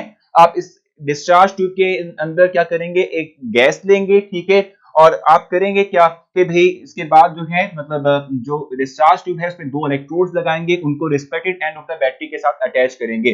जो हमारे पास कन्वेंशनल मेथड है ना बैटरी को शो करने का, इसमें जो लार्जर लाइंस होती है पॉजिटिव एंड को शो करती है, स्मॉलर लाइंस नेगेटिव एंड को शो करती हैं, ठीक है भी। बिल्कुल मैंने अपलोड कर दी भी है आप लोगों से को ऑलरेडी जो है अपलोड आप लोगों के लिए कर दी है। जो पॉइंट समझ नहीं आया वो सर बोर्ड पर करवाएं देते हैं, बिल्कुल मैं वही करवा रहा हूं इस वक्त, ठीक है। आप लोगों ने आपस में डिस्कशन नहीं करनी, यहाँ देखना आपने, ठीक है। डिस्चार्ज ट्यूब के अंदर दो इलेक्ट्रोड्स हैं, इनको respective end of the battery से हमने अटैच किया हुआ है। ये पॉजिटिव चार्ज कैरी कर रहा है, मींस ये हमारे पास एनोड होगा, ठीक है। ये नेगेटिव चार्ज कैरी कर रहा है, इसको हम कहते हैं कैथोड, ठीक हो गया। अब क्या है, देखो जब हम क्या करते हैं करंट जो है फ्लो करवाने की कोशिश करते हैं, यानी कि हम जब जो है इन बैटरी को ऑन करते हैं तो बैटरी के ऑन यानी इवन वोल्टेजेस अप्लाई करने के बावजूद भी करंट पास नहीं होती, ठीक है। करंट पास इस गैस में से नहीं होगी, इवन कि हमने इसको 5000 टू 10,000 वोल्टेज भी प्रोवाइड कर दी है, करंट फ्लो नहीं हुआ, हमें कहीं ग्लो प्रोड्यूस होता हुआ नजर नहीं आया। रीजन क्या है कि भी कंसंट्रेशन जो है इनसाइड द डिस्चार्ज ट्यूब काफी गैस की ज्यादा है, ठीक है। तो गैस की कंसंट्रेशन जो है ज्यादा होने की बुनियाद पर ये जो पार्टिकल्स हैं ये रेजिस्टेंस प्रोवाइड करेंगे against the flow of electrons, ठीक है भी। हम कहते हैं कि डिस्चार्ज ट्यूब के अंदर हम क्या करेंगे, जो ग्लास की बनी हुई डिस्चार्ज ट्यूब है इसमें हम गैस लेंगे और ये जो डिस्चार्ज ट्यूब है इसमें हमारे पास इलेक्ट्रोड्स होंगे जिसको respective end of the battery से हमने अटैच किया होगा। नेगेटिव एंड से अटैच किए हुए को कैथोड कहते हैं, पॉजिटिव एंड से अटैच किए हुए को जो है हम कहते हैं एनोड, ठीक है। अब हम क्या कहते हैं भी हम वोल्टेज डिफरेंस अप्लाई करते हैं ताकि करंट फ्लो कर सके। हम इवन 5000 टू 10,000 जो है वोल्टेज भी अप्लाई कर देते हैं, लेकिन फिर भी जो है गैस के अंदर से करंट पास नहीं करता, कोई ग्लो प्रोड्यूस नहीं होता। रीजन क्या है कि concentration inside the discharge tube gas की काफी ज्यादा है और वो रेजिस्टेंस प्रोवाइड कर रही है against the flow of electron, ठीक है भाई। अब क्या होगा कि हम आहिस्ता आहिस्ता जो गैस की कंसंट्रेशन है इनसाइड द डिस्चार्ज ट्यूब वो कम करेंगे और जैसे ही हम क्या करेंगे हम 0.01 टॉर की कंडीशन को अप्रोच करेंगे, ठीक है। एकदम से हमें लगेगा कि भाई एक साइड पर ग्लास के एक साइड पर रोशनी प्रोड्यूस होना शुरू हो चुकी है, लाइट प्रोड्यूस होना शुरू हो चुकी है, ग्लो प्रोड्यूस होना शुरू हो चुका है, जो इंडिकेट करेगा कि डिस्चार्ज ट्यूब के अंदर पार्टिकल्स जो हैं वो बनना शुरू हो चुके हैं। अब वो पार्टिकल्स कैसे बनते हैं, फॉर एग्जांपल ये मेरे पास एक मॉलिक्यूल है जो कि इसमें लिया हुआ है गैस का, ठीक है। इसमें यहां इलेक्ट्रॉन मौजूद है। जब मैं इतना हाई वोल्टेज डिफरेंस अप्लाई करता हूं between the two opposite electrodes, ठीक है, तो क्या होगा कि करंट फ्लो करेगा। करंट जब फ्लो करेगा तो क्या होगा, देखो जो हम इलेक्ट्रॉन फ्लो करवाएंगे, करंट फ्लो करवाएंगे, उसमें भी इलेक्ट्रॉन्स हैं। मॉलिक्यूल के अंदर मौजूद जो शेल्स हैं उनमें भी इलेक्ट्रॉन्स हैं। ये इलेक्ट्रॉन भी नेगेटिव चार्ज कैरी कर रहा है, ये भी नेगेटिव चार्ज कैरी कर रहा है। सेम चार्जेस एक दूसरे को रिपेल करेंगे और जब ये रिपल्शन की फोर्स अप्लाई होगी तो ये इलेक्ट्रॉन इस मॉलिक्यूल से निकल जाएगा और एज अ होल इस पे चार्ज आ जाएगा पॉजिटिव, ठीक है जी। पॉजिटिव चार्ज हम कहते हैं कि इसके ऊपर जो है आ जाएगा, ठीक हो गया। अब जब ये पॉजिटिवली चार्ज पार्टिकल्स में कन्वर्ट हो गए, इलेक्ट्रॉन्स इनमें से निकल चुके हैं, ठीक है। अब क्या होगा कि ये पॉजिटिवली चार्ज पार्टिकल्स वैसे तौर पे क्या हैं, प्रोटॉन्स हैं, ठीक है। ये क्या है, हमारे पास प्रोटॉन्स हैं। नेगेटिवली चार्ज पार्टिकल्स जो हैं ये ऑपोजिट चार्ज की तरफ अट्रैक्ट होना शुरू हो जाएंगे, यानी कि इधर को अट्रैक्ट होना शुरू हो जाएंगे, ठीक है। और इधर को अट्रैक्ट होते हुए इस पीछे मौजूद सरफेस पे जाके स्ट्राइक करेंगे और ग्लो को प्रोड्यूस करेंगे, जिससे हमें कहते हैं कि जिसके थ्रू हमारे पास इंडिकेशन मिलती है कि इलेक्ट्रॉन्स जो है वो डिस्कवर हुए, यानी पार्टिकल्स जो है वो इसके अंदर मौजूद हैं, ठीक है। जो पॉजिटिवली चार्ज पार्टिकल्स हैं वो जाएंगे टुवर्ड्स कैथोड, और कैथोड हमने लिया होता है परफोरेटेड, ठीक है। क्या लिया होता है हमने, इसको परफोरेटेड कैथोड लिया होता है, यानी जिसमें हम कहते हैं समहाउ होल्स होते हैं। ये जो हमारे पास पार्टिकल्स, पॉजिटिवली चार्ज पार्टिकल्स थे, ये इन होल्स के थ्रू पास करते हैं, स्क्रीन पर जाके स्ट्राइक करते हैं, ग्लो प्रोड्यूस करते हैं। इसलिए हम कहते हैं कि ये जो पॉजिटिवली चार्ज पार्टिकल्स जिनको हम कह रहे थे हमारे पास, ये क्या है, ये सिंपली हमारे पास जो है ये प्रोटॉन्स हैं, इनको हम केनाल रेज भी कहते हैं। बताएं जल्दी से भाई। पहले तो ये कि एक दफा आप लोग कंप्लीटली तौर पे समझ लिया करें जो मैं समझा रहा हूं, ठीक है। जब एक दफा वो आपने समझ लिया, उसमें जो पॉइंट क्लियर नहीं हुआ वो at the end of the topic जब मैं कंप्लीट कर लूं फिर पूछा करें। बीच में पूछते हैं तो आप खुद भी डिस्ट्रैक्ट हो जाते हैं कि यार मैं क्या समझ रहा था, क्या नहीं समझा, क्या रह गया, तो वो सारा गड़बड़ हो जाती है, ठीक है। तो अब बताएं मुझे क्वेश्चन अगर आपने पूछना है तो बता दें भाई, कोई क्वेश्चन रह गया आप लोगों का, आप लोग बात आपस में कर रहे हैं जिसकी वजह से बाकी तमाम लोग डिस्टर्ब हो रहे हैं। ये सिर्फ 3-4 लोग हैं जो कि आपस में बात कर रहे हैं, उससे 100 की जो स्ट्रेंथ है वो टोटली डिस्टर्ब हो रही है। तो सिर्फ क्वेश्चन करेंगे, बात नहीं करनी आपने आपस में, शाबाश, ठीक है। सर केनाल रेज किस बेसिस पर नाम दिया गया है, तो मैंने आपको बताया कि जब आप gas inside the discharge tube लेते हो, जब इसमें से करंट को फ्लो करवाते हो, ठीक है, जब करंट को फ्लो करवाओगे तो उससे क्या होगा कि फिर गैस के पार्टिकल्स, जिन मॉलिक्यूल्स हैं, ठीक है, वो क्या होंगे, वो आयनाइज हो जाएंगे, इलेक्ट्रॉन निकल जाएंगे। तो इलेक्ट्रॉन फ्लो करेंगे टुवर्ड्स पॉजिटिव एंड यानी कि एनोड की तरफ, प्रोटॉन जो यानी पॉजिटिवली चार्ज पार्टिकल्स हैं कैथोड की तरफ मूव करेंगे। कैथोड हमने लिया हुआ है परफोरेटेड, ठीक है। परफोरेटेड जो है वो लिया हुआ है जिसमें यानी होल्स हैं जिनमें से ये पास करते हैं, जाके स्ट्राइक करेंगे और ग्लो को प्रोड्यूस करेंगे, ठीक है भाई। बिल्कुल सारा आप ये बिल्कुल सही कह रही हैं कि भाई फ्लो टूट जाता है जिसकी वजह से समझ नहीं आती, तो इसलिए काइंडली आपसे ये रिक्वेस्ट है कि इस तरह से मत क्या करें। 100+ स्टूडेंट बैठा हुआ है, उनको डिस्टर्ब मत करें बाकी लोगों को, ठीक है। At the end of the lecture जब मैं कहूं तो उस वक्त आप जो है मुझसे पूछ सकते हैं। कैथोड सरफेस पे होल्स होते हैं जिनमें से ये पार्टिकल्स पास करके ग्लो प्रोड्यूस करेंगे, इसलिए इनको हम केनाल रेज का नाम देते हैं। अब बताएं कि कंफ्यूजन है तो बता दें, शाबाश। वोल्टेज और प्रेशर की कंडीशन फिक्स्ड है। मैं काम में बताऊं कि ये वोल्टेज की और इवन के जो प्रेशर है, ठीक है, ये वेरी करती है किससे, जो हम gas inside the discharge tube लेते हैं उसकी नेचर के साथ साथ, और इसके साथ साथ जो हम इस डिस्चार्ज ट्यूब की लेंथ लेते हैं, लेंथ और जो नेचर ऑफ गैस है ये डिसाइड करेगी कि हमारे पास वोल्टेज क्या होना चाहिए और हमारे पास जो है जो गैस का प्रेशर है वो कितना होना चाहिए। जब आप कहें रिपीट कर दें, और अबू हुरैरा जो है उसका भी पॉइंट इसमें आ जाएगा। तो मैंने कहा था कि डिस्चार्ज ट्यूब जो गिलास की बनी हुई है, इसमें आप लेंगे गैस पार्टिकल्स जो मॉलिक्यूल्स लेंगे। डिस्चार्ज ट्यूब के अंदर दो ऑपोजिट जो है हम कहते हैं कि इलेक्ट्रोड्स हैं, इन इलेक्ट्रोड्स को हमने क्या किया हुआ है, बैटरी से opposite ends of the battery से अटैच किया हुआ है। नेगेटिव एंड से जो इलेक्ट्रोड अटैच है वो कैथोड है, पॉजिटिव एंड से जो अटैच है वो एनोड है। हम इतना वोल्टेज डिफरेंस अप्लाई करते हैं, ठीक है, फिर हम क्या करते हैं, Aahista Aahista inside the discharge tube जो गैस थी उसका प्रेशर रिड्यूस करते हैं कि ताकि जो गैस के अंदर से इलेक्ट्रॉन्स हैं वो फ्लो करवा सकें, ठीक है। जब करंट फ्लो करेगा तो मैंने आपको बताया कि करंट में भी इलेक्ट्रॉन हैं, जो मॉलिक्यूल्स हैं उनके अंदर भी इलेक्ट्रॉन्स हैं, सेम चार्जेस एक दूसरे को रिपेल करेंगे और पार्टिकल्स जो गैस मॉलिक्यूल्स हैं वो आयनाइज हो जाएंगे। इलेक्ट्रॉन जो निकले हैं वो नेगेटिव चार्ज कैरी कर रहे हैं, ये electron towards the anode attract होंगे, जो पॉजिटिव चार्ज पार्टिकल्स हैं वो टुवर्ड्स कैथोड अट्रैक्ट होंगे। कैथोड सरफेस हमारी परफोरेटेड है जिसमें होल्स हैं, ये होल्स में से पास करते हुए जाके स्क्रीन पे स्ट्राइक करते हैं और ग्लो को प्रोड्यूस करते हैं। ये मैंने बिल्कुल वही फॉर्मेट के थ्रू समझा दिया आप लोगों को जो आप लोग एफएससी में पढ़ते हैं, और पता नहीं क्या डिफरेंस है एफएससी और आपके दरमियान, मुझे नहीं लगता कोई डिफरेंस रहता है आप लोगों का। वैसे आप लोग एमडी कैट सेशन के अंदर हैं इस वक्त। जी बताएं, अब बताएं कोई कंफ्यूजन रह गई है आप लोगों की, रिपीट मैंने कर दिया है। अब बताएं भी कोई कंफ्यूजन रह गई है आप लोगों की फर्दर भी, तो मैं उसको भी क्लैरिफाई कर दूं, ठीक है। कोई कंफ्यूजन, कोई क्वेश्चन जल्दी से बताना है आप लोगों ने, फौरन फौरन, देर नहीं करनी, क्योंकि हमने टाइम को जो है बेहतर वे में इस्तेमाल करना है। अगर हमें टाइम मिला हुआ है आज तो हम कम से कम थोड़ा बहुत पढ़ लेना आज जल्दी जल्दी, ठीक है। आप लोगों का टेस्ट भी होना है अभी। चलिए जबरदस्त हो गया, अभी वगैरह भी क्लियर हो गए हैं। जल्दी से बताना है, शाबाश, जल्दी से आप सबने बताना है।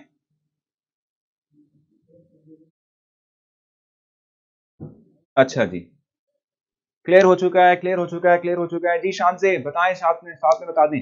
अच्छा, इलेक्ट्रॉन, इसके एमसीक्यूज हो रही बा अभी हम करेंगे ना। इलेक्ट्रॉन इलेक्ट्रॉन रिपल्शन यहाँ पे था, प्रॉब्लम क्वेश्चन था यहाँ पे।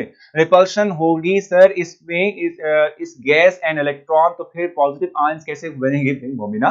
अगर एक जो है वो गैस मॉलिक्यूल के अंदर अगर एक शेल के अंदर इलेक्ट्रॉन पड़ा हुआ हो जिसपे नेगेटिव चार्ज हो, जब वो इलेक्ट्रॉन जो है, वो जो मॉलिक्यूल के अंदर मौजूद इलेक्ट्रॉन है उस पे हम एक और इलेक्ट्रॉन जो कि करंट का हिस्सा है उसको स्ट्राइक करवाएंगे, तो सेम चार्जेस से रिपल्शन की फोर्स अप्लाई होगी, वो इलेक्ट्रॉन उस मॉलिक्यूल से निकल जाएगा, तो एज अ होल मॉलिक्यूल पे चार्ज तो जाहिर सी बात है ना पॉजिटिव आना चाहिए भी। ठीक हो गया? अच्छा, तो क्लियर हो चुका है। अब हम आगे आएंगे वापस इस तरफ को। इस वक्त हम जो है, इस वक्त आपकी स्क्रीन पर मौजूद है न्यूट्रॉन की डिस्कवरी की हम बात करेंगे। ठीक है भाई हमजा, गैस का प्रेशर रिड्यूस करने के लिए सिर्फ और सिर्फ हम करते क्या है कि जिस नोब से हमने गैस इंटर की थी इनसाइड द डिस्चार्ज ट्यूब, उसको ओपन करके उसको रिलीज कर देंगे गैस को। ठीक है सर, ग्लो क्यों कैथोड पे प्रोड्यूस होता है? दोनों एंड्स पे प्रोड्यूस होता है। कैथोड के ऊपर प्रोड्यूस होने वाला जो ग्लो है वो प्रोटॉन का होता है, एनोड पे जो प्रोड्यूस होता है वो इलेक्ट्रॉन्स का होता है। ठीक है, वोल्टेज के can be decrease, can decrease, हाँ डिक्रीज कर सकते हैं, लेकिन फिर आपको जो है समहाउ उसकी इक्विवेलेंट जो क्या कहते हैं प्रेशर की कंडीशन है उसको भी चेंज करना पड़ जाएगा। ठीक है, अच्छा, इस वक्त जो है न्यूट्रॉन की हम बात कर रहे हैं। जेम्स चैडविक है, 1932 में उन्होंने न्यूट्रॉन को डिस्कवर किया था। जो इंस्ट्रूमेंट इस्तेमाल किया था न्यूट्रॉन डिस्कवरी के लिए वो भी दिखा देता हूं आप लोगों की स्क्रीन पर। इस वक्त आप लोगों की स्क्रीन पर मौजूद है न्यूट्रॉन की डिस्कवरी के लिए जो है जो इंस्ट्रूमेंट हमने इस्तेमाल किया था वो यहाँ पर इस वक्त आपकी स्क्रीन पर मौजूद है, जिसमें कि हमने एक सोर्स ऑफ इलेक्ट्रॉन का इस्तेमाल किया था। हमारे पास बेरिलियम टारगेट था जिसपे हमने जो है सोर्स ऑफ अल्फा पार्टिकल्स, ठीक है, वो इस्तेमाल किया था। ठीक है, और उसके बाद हमने कहा था कि भाई हमने इसको टारगेट किया था, इन अल्फा पार्टिकल्स को टारगेट किया था बेरिलियम टारगेट के ऊपर। ठीक है, और उसके बाद उनसे जो पार्टिकल्स निकले थे उनको हमने डिटेक्टर की मदद से डिटेक्ट किया था। ठीक है, अब यही पॉइंट हम यहाँ पर डिटेल में समझेंगे। आपकी स्क्रीन पर जो है इस वक्त डिस्प्ले होगा, जिसमें कि कंप्लीट प्रोसेस जो है एक्सप्लेन किया हुआ है इसका। ठीक है भी, अब देख लो इसको, इसमें क्या लिखा हुआ है। व्हाइट बोर्ड पे थोड़ा सा समझा दूंगा मैं आप लोगों को कि जब जो है हम 1932 में जो है विस्टॉप पे ये जेम्स चैडविक हैं जिन्होंने न्यूट्रॉन को डिस्कवर किया था। ठीक है, किस तरीके से कि एक स्ट्रीम यानी कि हम कहते हैं कि रेडिएशन यानी रेज जो हमारे पास है अल्फा पार्टिकल्स की, उनको बेरिलियम टारगेट के ऊपर स्ट्राइक करवाया था। जैसे ही बेरिलियम टारगेट के ऊपर ये लगती हैं, ठीक है, तो इनसे क्या होता है कि इनसे जो है बेरिलियम जो हमारे पास एलिमेंट है, ठीक है, वो अपनी नेचर को चेंज कर देता है। ठीक है, अपने आप को कन्वर्ट कर लेता है इनटू सिंपल कार्बन। ठीक है, और इससे साथ में न्यूट्रॉन डेवलप होता है। ठीक है, एक चीज मैं आपको बताऊं, व्हाइट बोर्ड पे आ जाते हैं, फिर मैं थोड़ा सा यहाँ भी एक्सप्लेन कर देता हूँ इस चीज को। मैं आपको बताऊं, एक चीज मैं आपको क्लियर कर दूं। देखो मैं आपको बताऊं, जब भी आप किसी एक एटम के ऊपर अल्फा पार्टिकल्स डालोगे, मतलब गिराओगे, बम्बार्ड करोगे, बीटा पार्टिकल्स बम्बार्ड करोगे, या इवन गैमा पार्टिकल्स बम्बार्ड करोगे, तो वो एटम जो है वो क्या करेगा, अपनी नेचर को चेंज कर लेगा। ठीक है, इसी तरीके से जब भी कोई एक एटम अल्फा पार्टिकल रिलीज करेगा, बीटा पार्टिकल रिलीज करेगा, या गैमा पार्टिकल रिलीज करेगा, इन तीनों कंडीशन पे भी हम कहते हैं कि जो हमारे पास एटम है वो अपनी नेचर को चेंज कर लेता है। दोनों सूरतों में हम कहते हैं। ठीक है, फर्स्ट भी मैंने आपसे कहा कि जब हम अल्फा पार्टिकल, बीटा पार्टिकल या गैमा पार्टिकल किसी एक एटम पे एक्सपोज करवाते हैं, लगाते हैं, फेंकते हैं, इस सूरत में भी वो अपनी नेचर चेंज करता है। इसके अलावा अगर हम कहते हैं कि एक पार्टिकल जो है यानी कि एक एटम जो है इनमें से किसी भी टाइप ऑफ रेडिएशंस को नहीं इनमें से किसी भी टाइप ऑफ रेडिएशंस को एमिट करता है, तो इस सूरत में भी एटम की जो नेचर है वो खराब, मतलब चेंज हो जाती है, वो अपने आप को किसी दूसरे एटम में कन्वर्ट कर लेता है। ठीक है, जैसे कि इस वक्त आप लोगों ने देखा भी कि हम करते क्या है कि हम एक सोर्स ऑफ अल्फा पार्टिकल लेते हैं, वैसे पोलोनियम हम लेते हैं मोस्ट ऑफ द टाइम। ठीक है, और इससे जो रेडिएशन निकल रही होती है वो रेडिएशन जाके पड़ती है बेरिलियम टारगेट के ऊपर। ठीक है, बेरिलियम टारगेट के ऊपर जाकर ये रेडिएशन जाके पड़ती हैं। ठीक है, और उसके बाद क्या होता है कि इनसे जो पार्टिकल्स फर्दर निकलते हैं, एक तो हमारे पास कार्बन बनता है, कार्बन ब्लैक यहाँ पर डिपॉजिट होना शुरू हो जाता है, कार्बन ब्लैक। ठीक है, और जो रेडिएशन हमारे पास आती है उसको हम डिटेक्टर के थ्रू डिटेक्ट करते हैं, वो न्यूट्रॉन होते हैं। वो पार्टिकल्स क्या होते हैं?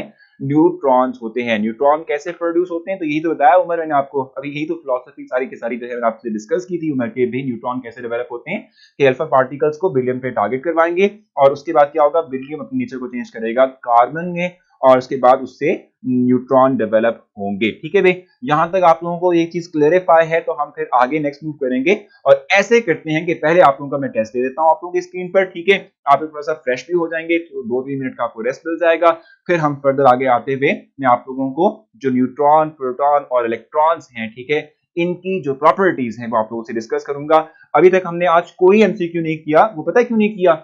इसलिए नहीं किया क्योंकि मैंने आज आप लोगों के लिए जो एमसीक्यूज रखे हुए हैं, जो मैंने पहला अभी पोर्शन कंप्लीट करवाया ना आप लोगों को स्ट्रक्चर्स के हवाले से, उसके रिलेटेड रखे हुए हैं। ठीक है, तो उसमें आप लोगों की उस टॉपिक से रिलेवेंट जो एमसीक्यूज बनते हैं उसकी प्रैक्टिस आप लोगों की हो जाएगी। ठीक है, बाकी जो कभी रह जाएगी वो मैं आप लोगों की वर्कशीट के थ्रू पूरी कर दूंगा। ठीक है, तो अब जल्दी से पहले जो है आपकी स्क्रीन पर आ जाएगा टेस्ट, ताकि आप लोग टेस्ट दे सकें और उसके बाद फिर हम वापस आएंगे, तो फिर जो है हम वापस आके मजीद नई चीजें करते हैं।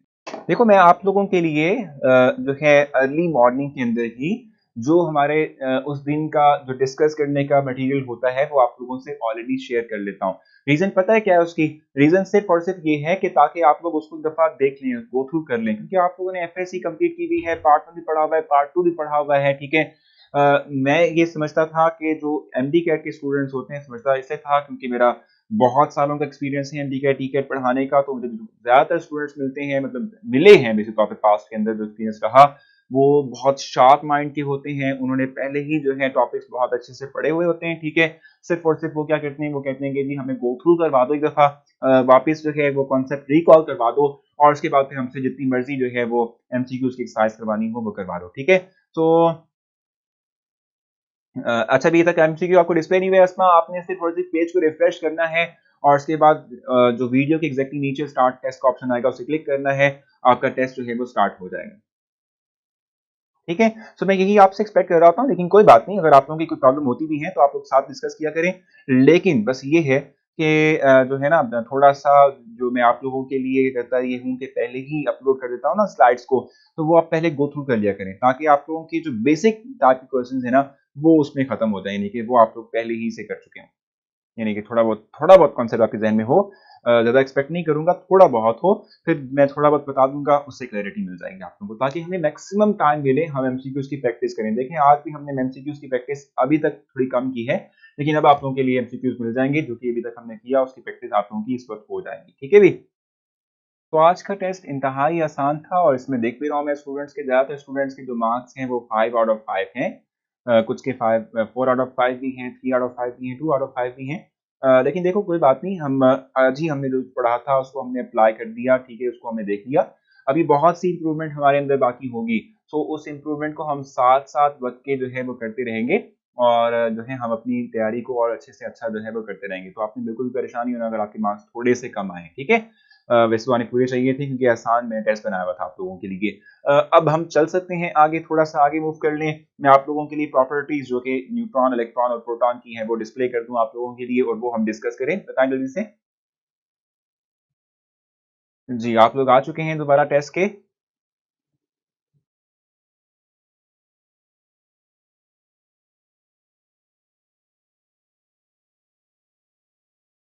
जी, सो इस वक्त आप लोगों की स्क्रीन पर मैं नेक्स्ट डिस्प्ले कर रहा हूँ, और आपने कोई डिस्कशन नहीं करनी तो हम आगे चल लेते हैं। अगर कोई डिस्कशन करनी है, कोई पॉइंट क्लियर करना है तो आप कर लें, ताकि हम फिर उसको डिस्कस करते हुए आगे मूव कर सकें। जी, जल्दी जल्दी बताएंगे आप लोग।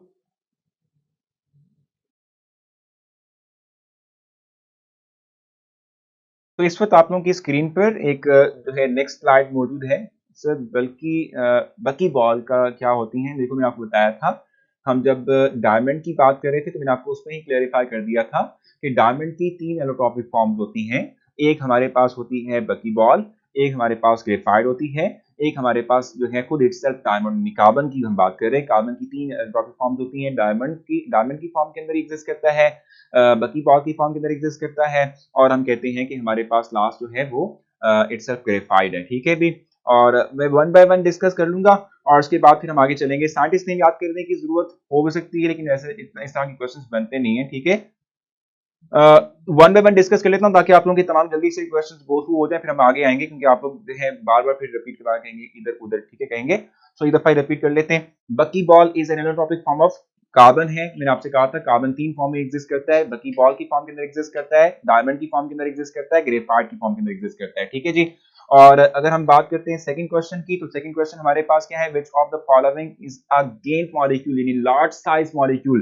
तो सिलिकॉन डाइऑक्साइड SiO2 जो है, ठीक है, ये लार्ज साइज मॉलिक्यूल होता है, ठीक है, गेन साइज मॉलिक्यूल हम कहते हैं इसको, ठीक है जी। सॉफ्ट क्यों होते हैं, रीजन ये है मोमिना, देखो भी बात भी करेंगे, molecular crystals are solid are soft in nature. Reason क्या है, देखो सॉफ्ट इन नेचर होने की रीजन यही है कि इनमें चूंकि इंटरमॉलिक्यूलर फोर्सेस होती हैं, जिसकी बुनियाद पर मॉलिक्यूल जो हैं कंडेंस होकर अपने आप को सॉलिड फॉर्म में एग्जिस्ट करवा रहे होते हैं, और ये इंटरमॉलिक्यूलर फोर्सेस ब्रेक हो सकती हैं, ठीक है, इसलिए हम कहते हैं कि ये हमारे पास सॉफ्ट इन नेचर होते हैं।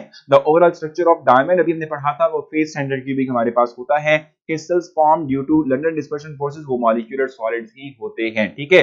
अब इनकी स्क्रीन पर जो है डिस्प्ले करते हैं, नेक्स्ट स्लाइड, स्लाइड नंबर 6, ठीक है, 6 जो है स्लाइड इनकी स्क्रीन पर डिस्प्ले कर दें। देखो मैंने आपको बताया था, ठीक है भाई, हाँ जुनेद बिल्कुल। अच्छा मैंने आपको बताया था कि जब हम डिस्चार्ज ट्यूब के अंदर जो है क्या करते हैं, फ्लो करवाते हैं, करंट का फ्लो करवाते हैं थ्रू गैस पार्टिकल्स, ठीक है, तो आयनाइजेशन होती है, और आयनाइजेशन की वजह से इलेक्ट्रॉन और प्रोटॉन डेवलप होते हैं। इलेक्ट्रॉन और प्रोटॉन रिस्पेक्टेड एंड यानी रिस्पेक्टेड जो है हम कहते हैं इलेक्ट्रोड की तरफ को अट्रैक्ट होते हुए ग्लो प्रोड्यूस करेंगे। अब कैथोड रेज का मैंने आप लोगों को बताया है कि किस तरह का मटेरियल हो तो वो किस कलर का ग्लो जो है वो प्रोड्यूस करेगा, ठीक है। SiO2 and diamond are green molecules, exactly both are green molecules. Neutron repeat कर दें, अवैस बहुत सिंपल है यार, वो आप एक दफा इस तरह कीजिएगा, अपनी वीडियो को रिवाइज भी कर लीजिएगा, ठीक है। और सिंपल वर्ड्स में रिपीट कर देता हूं कि हमने इस्तेमाल किया था अल्फा पार्टिकल सोर्स को, उसमें से अल्फा पार्टिकल जो दिख रहे थे हमने बिलियन टारगेट पे वो स्ट्राइक करवाए। बिलियन टारगेट के पे जब स्ट्राइक करवाया तो बिलियन ने अपनी नेचर को चेंज कर लिया, कार्बन में और न्यूट्रॉन में कन्वर्ट हो गया। न्यूट्रॉन जो बने वो हमने डिटेक्ट कर लिए, ठीक है, ये हमारे पास न्यूट्रॉन की डिस्कवरी थी, ठीक है, इसके प्रॉपर्टीज हम पढ़ेंगे।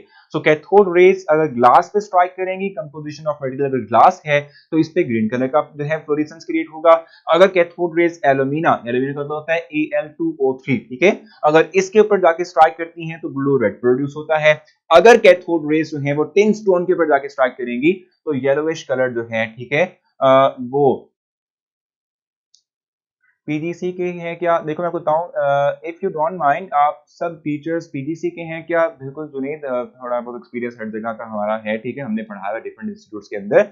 अच्छा मैं आपसे ये बात कह रहा था, कैथोड रेज ग्लास के साथ स्ट्राइक करेंगे ग्रीन होगा, अगर कैथोड रेज एल्यूमिना यानी Al2O3 से स्ट्राइक करेंगे तो ब्लू रेड होगा, अगर कैथोड रेज टिन स्टोन से जो है स्ट्राइक करेंगे तो येलो कलर का जो ग्लो है वो प्रोड्यूस होगा, ठीक है भाई। तो ये हमने देखा कि ग्लो किस कलर के प्रोड्यूस होते हैं, अगर हमारे पास जो टारगेट मटेरियल है वो अगर हमारे पास डिफरेंट हो तो उसके थ्रू यानी नेचर ऑफ जो है हम कहते हैं टारगेट मटेरियल के थ्रू हमारे पास ग्लो की नेचर यानी कलर जो है वो किस तरीके से चेंज होता है, मैंने आप लोगों के सामने ये चीज डिस्प्ले की, ठीक है। अब देखो नेक्स्ट हम मूव करेंगे तो उसमें हम प्रॉपर्टीज की बात करेंगे कि हमारे पास इलेक्ट्रॉन और प्रोटॉन और न्यूट्रॉन जो है, ठीक है, इनकी प्रॉपर्टीज आपस में कैसे एक दूसरे से रिलेट करती हैं, ये हम इस पर जो है डिस्क्राइब करेंगे, ठीक हो गया। तो देखो अच्छा रेडियंट एकेडमी, हाँ हैदर ने मुझसे वहां से पढ़ा हुआ है, इवन यहाँ पर अबू हेरा है वो भी मुझसे वहां से पढ़े हुए, ठीक है भाई, सही है। अच्छा देखो नेक्स्ट स्क्रीन पर आपकी जो है विजिबल है स्लाइड, ठीक है, और वो भी आप देखेंगे कि भी प्रॉपर्टीज हमने बताई हुई है, ठीक है, डिफरेंट पार्टिकल्स इलेक्ट्रॉन प्रोटॉन और न्यूट्रॉन की, ठीक है।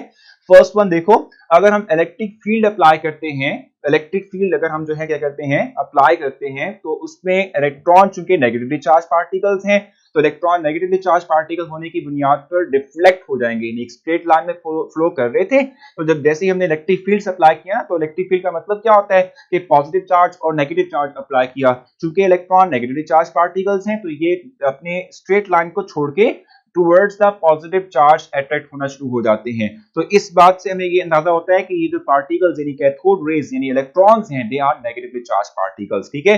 इस तरीके से हमने जब इलेक्ट्रिक फील्ड के थ्रू जो है गुजारा किनको, प्रोटॉन्स को गुजारा, यानी हम कहते हैं किनाल रेज को पास किया, तो इससे क्या हुआ, किनाल रेज यानी प्रोटॉन्स पॉजिटिवली चार्ज पार्टिकल्स होते हैं।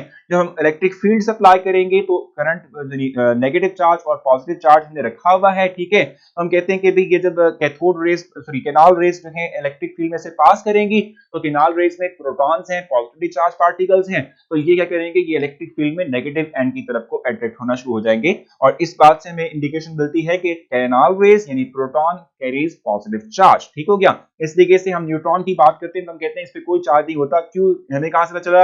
हम इलेक्ट्रिक फील्ड में से इसमें से पास करवाते हैं इनको, तो ना तो ये रिफ्लेक्शन करते हैं टूवर्ड्स पॉजिटिव, ना कि नेगेटिव की तरफ करते हैं, अपने स्ट्रेट लाइन को जो है फॉलो करते हैं। इससे क्या होता है कि भी इन पे कोई चार्ज नहीं होता। इस बात की इंडिकेशन हमें मिल गई। ठीक है भी। अब देखो, अगर एक पार्टिकल पॉजिटिवली चार्ज हो या नेगेटिवली चार्ज हो, तो इस सूरत में हम ये बात कहते हैं कि अगर पॉजिटिव या नेगेटिवली चार्ज पार्टिकल हो तो वो एज अ रिड्यूसिंग या ऑक्सीडाइजिंग एजेंट के तौर पे एक्ट कर सकेगा। अब रिड्यूसिंग और ऑक्सीडाइजिंग इफेक्ट का मतलब सिंपली तौर पे क्या होता है, हमें ये जरूर पता होना चाहिए। देखो, इलेक्ट्रॉन की हम बात कर रहे हैं, शायद आपको पता होगा ऑक्सीडेशन और रिडक्शन का आपको शायद इल्म होगा। ऑक्सीडेशन का मतलब होता है removal of electron, removal of hydrogen, addition of oxygen, it is called as oxidation. और रिडक्शन का मतलब सिंपली तौर पे क्या होता है?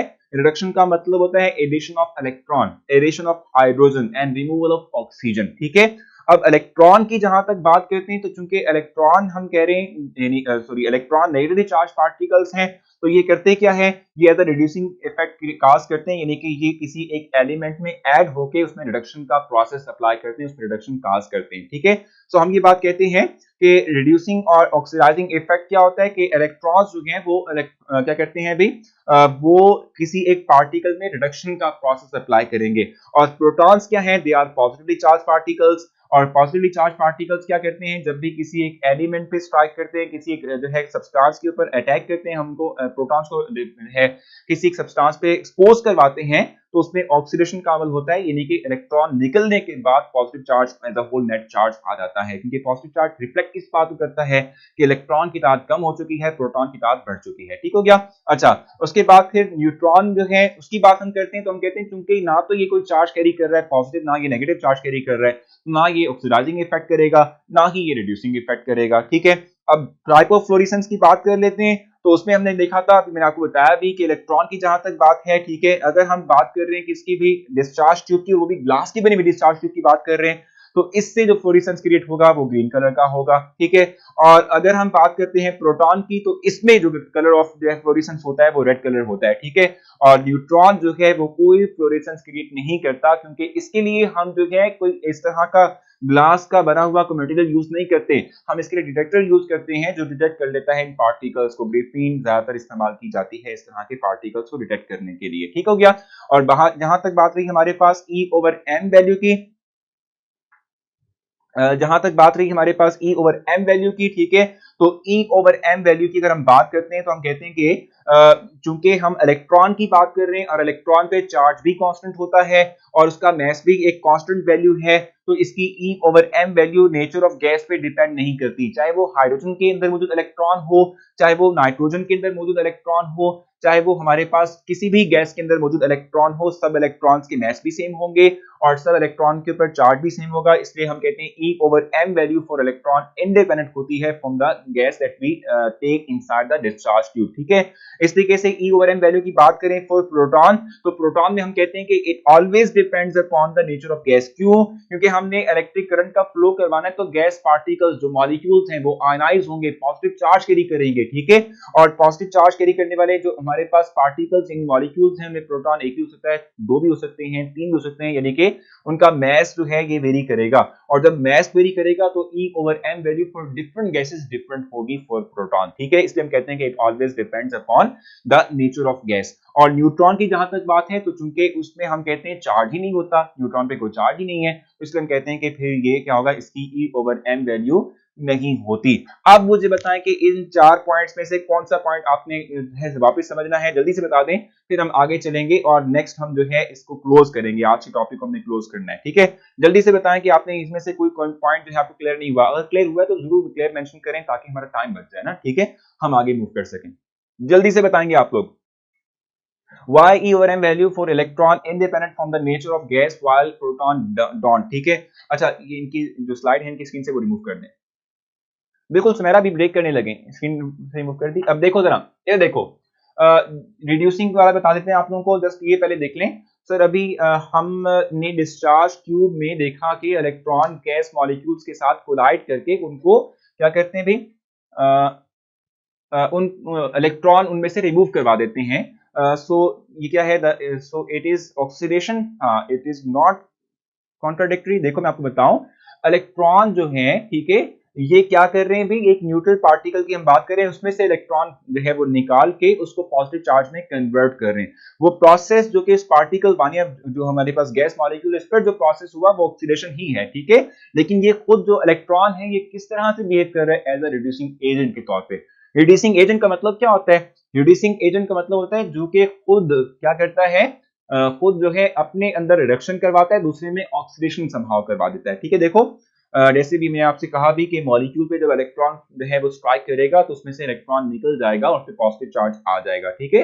अब अगर जो हमारे पास इलेक्ट्रॉन है, ठीक है, अगर हम इसकी बात करते हैं, अगर इलेक्ट्रॉन जो है उसकी एनर्जी किसी एक एटम के अंदर मौजूद जो शेल है उसकी एनर्जी से अगर मैच कर रही हो, तो ये भी मुमकिन है कि ये इलेक्ट्रॉन इस एटम का ही हिस्सा बनते हैं, उस पर नेगेटिव चार्ज आ जाए, ठीक है। सो इट मे पॉसिबल, ये आप देख लीजिएगा, अगर जो इलेक्ट्रॉन की एनर्जी मैच करती हो किसी शेल से, तो वो इलेक्ट्रॉन शेल के अंदर ही जो है ऐड हो जाता है, वो फिर नेगेटिव चार्ज कैरी करवा देता है उस एटम के ऊपर, ठीक है। अच्छा, यहाँ पे मैं कुछ पॉइंट्स क्लैरिफाई करवाना चाह रहा था। पहले तो मैं आपको बता दूं E ओवर M वैल्यू के एतबार से कि E over M value for cathode rays क्यों इंडिपेंडेंट होती है from the nature of gas. बाकी के मैंने क्वेश्चन अभी लिखे नहीं है, वो भी देखूंगा, लेकिन पहले मैं इस हवाले से आपको बता दूं मैं, ठीक है जी। देखो मैं आपको बताऊं, अच्छा वानिया ने कंफ्यूज कर दिया, रमीज भानिया ने कंफ्यूज नहीं किया, आपने इस हवाले से कंफ्यूज नहीं होना, ठीक है। मैं आपको बताऊं कि वानिया का क्वेश्चन बड़ा ऑथेंटिक है और बहुत अच्छा था कि देखो हम जब इलेक्ट्रॉन फ्लो करवाते हैं थ्रू गैस पार्टिकल्स, ठीक है, तो इलेक्ट्रॉन करता क्या है कि गैस मॉलिक्यूल में से इलेक्ट्रॉन निकाल देता है, तो ये प्रोसेस रिमूवल ऑफ इलेक्ट्रॉन जो है वो तो हम कहते हैं कि हमारे पास ऑक्सीडेशन प्रोसेस है, ठीक है। तो फिर हम इसको क्यों कह रहे हैं कि as a reducing effect create करता है इलेक्ट्रॉन, रीजन यही है, मैंने आपको बताया कि electron as a reducing agent के तौर पे इसमें बिहेव कर रहा था, ठीक है। और दूसरा मैंने आपसे कहा कि अगर जो इलेक्ट्रॉन की एनर्जी मैच करती है किसी एक ऑर्बिटल की एनर्जी के साथ, तो ये इलेक्ट्रॉन ऐड हो जाएगा, ठीक है, इलेक्ट्रॉन क्या करेगा, ऐड हो जाएगा, ठीक है। एक और चीज मैं आपको बताऊं, E over M value, by E over M value independent from the gas nature of gas, इसलिए कि देखो मैंने आपसे कहा कि अगर हम हाइड्रोजन की बात करते हैं, इवन नाइट्रोजन की बात करते हैं, इवन हीलियम की बात कर लेते हैं, इन तमाम में जो भी इलेक्ट्रॉन पाए जाते हैं सबका चार्ज भी सेम है, सब पे हम कहते हैं कि जो सबका मैस है वो भी सेम होगा, ठीक है। तो इसलिए सेम होने की बुनियाद पर, ठीक है, हम ये बात कहते हैं कि जिस मर्जी गैस को आप यूटिलाइज कर लो, जो उसमें से इलेक्ट्रॉन निकलेगा उसकी E over M value constant ही रहेगी। लेकिन देखो इन तमाम के तमाम गैसेस के मैस डिफरेंट हैं, इसका मैस 2 है, इसका मॉलिक्यूलर मैस 28 है, इसका मॉलिक्यूलर मैस जो है वो जस्ट 4 है, एटॉमिक मैसेस बेसिक तौर पे, ठीक है। अब अगर मैं इनको यूज करूंगा डिस्चार्ज ट्यूब में और इनके थ्रू प्रोटॉन बनाऊंगा, यानी इलेक्ट्रॉन निकाल के इनको पॉजिटिव चार्ज में कन्वर्ट करूंगा, तो देखो इनके मैस वेरी कर रहे हैं, तो E ओवर M वैल्यू जो है वो वेरी करेगी, उनके मैस वेरी कर रहा है पार्टिकल का, इसलिए हम कहते हैं कि भी E ओवर M वैल्यू जो है हमारे पास for proton, it always depends upon nature of gas, ठीक है। बताएं जल्दी से, कोई और क्वेश्चन आप लोगों का है, जल्दी से बता दें। E ओवर M वैल्यू 2 और 4 पॉइंट मैंने क्लियर कर दिया, रिड्यूसिंग वाला भी क्लियर कर दिया ना। लास्ट पॉइंट बताया था निमिषा मैं आपको कि अगर हम किसी एक गैस की बात करते हैं, उसमें इलेक्ट्रॉन जो है उसका चार्ज भी कांस्टेंट है, उसका मैस भी कांस्टेंट है, वो चेंज नहीं होने वाला। सो E ओवर M वैल्यू किसी भी जो है गैस के पार्टिकल से इलेक्ट्रॉन निकला हो सेम रहेगी उसके लिए। लेकिन हम जब प्रोटॉन की बात करते हैं, इलेक्ट्रॉन के थ्रू हम इनको आयनाइज कर देते हैं, लेकिन इनका मैस तो वेरी कर रहा है, ठीक है, इसलिए हम कहते हैं कि E ओवर M वैल्यू हमेशा डिपेंड कर रही होती है नेचर ऑफ गैस के ऊपर। कोई पॉइंट यहां तक क्लियर नहीं हुआ, जल्दी से बताएंगे, मैंने पिछले क्वेश्चंस आपके नहीं देख पाया, मेरे ख्याल से सारा कुछ मैंने आपको बता दिया, रिवाइज करवा दिया। अब भी कुछ रहता तो बता दें, ये तो हम आगे चलते हैं। अच्छा आगे नहीं चलते हैं क्योंकि वो बात कर रहे थे आप लोग जो है वो ब्रेक करने की, तो एक स्लाइड फिर हमारी रह गई आज, वो मैं कल करवा दूंगा आप लोगों को, क्योंकि ब्रेक भी जरूरी है, ठीक है। तो आप लोग थोड़ा सा ब्रेक ले लें, ठीक है। मैं जो है फिर वो जो लास्ट स्लाइड जिसमें कि हमने फर्दर जो है इसकी कुछ प्रॉपर्टीज को कंपैरिजन करना था, वो मैं फिर आप लोगों को कल करवा दूंगा और फिर कल हम इससे आगे चलेंगे। हम अपने टारगेट रखते हैं कि हमने 5th चैप्टर के जो रिलेटेड यूएचएस से रिलेटेड जो हमारे पास टॉपिक्स हैं उनको मैक्सिमम 3 लेक्चर्स के अंदर कंप्लीट करना है, ठीक है भी। 3 लेक्चर्स में हम इनको कोशिश करेंगे कि भी हम इसे कंप्लीट कर ले, ठीक है भी। अच्छा यहाँ पे अस्मा कह रही है मस्त मस्त मस्त है सर, चलिए बस ठीक है भी। सर इलेक्ट्रॉन की E over M value depend नहीं करती आयमा, एमएल मैंने आपको बताया ना कि किसी भी आप गैस की बात कर लो, उसमें जो भी इलेक्ट्रॉन है उस पर चार्ज भी सेम रहता है और उसका मैस भी सेम रहता है, इसलिए E over M value change हो नहीं सकती किसी के लिए, ठीक है भाई। तो अपना बहुत सारा अपने ख्याल रखना है। और दुआ में याद रखिएगा अपनी, ठीक है। और लेक्चर को रेट भी कर दीजिएगा, फीडबैक भी राइट कर दीजिएगा अपना, ठीक है। और दूसरा ये कि जो है मैं आप लोगों के लिए इस तमाम टॉपिक्स जो मैंने आपको पढ़ाए उससे रिलेटेड एक वर्कशीट रात को अपलोड कर दूंगा। थोड़ा सा लेट हो जाता हूँ क्योंकि पता है क्या, ऑफिस से जाते जाते ऑलमोस्ट 8 बज जाते हैं, तो इसलिए फिर थोड़ा सा रेस्ट करता हूँ, खाना खाता हूँ, फिर जुट जाता हूँ आपकी वर्कशीट बनाने में, थोड़ा लेट हो जाता हूँ। तो आप लोग इतना कीजिएगा कि आप लोग जो है ऑलमोस्ट 9 o'clock, या 9 o'clock तो बहुत अर्ली हो गया, 9:30 या 10 o'clock आप लोग विजिट कर लीजिएगा वेबसाइट का, आपको मेरी पोस्ट मिल जाएगी वर्कशीट वाली, वहां से वर्कशीट ले लीजिएगा कैंपस टैब से। अल्लाह हाफिज।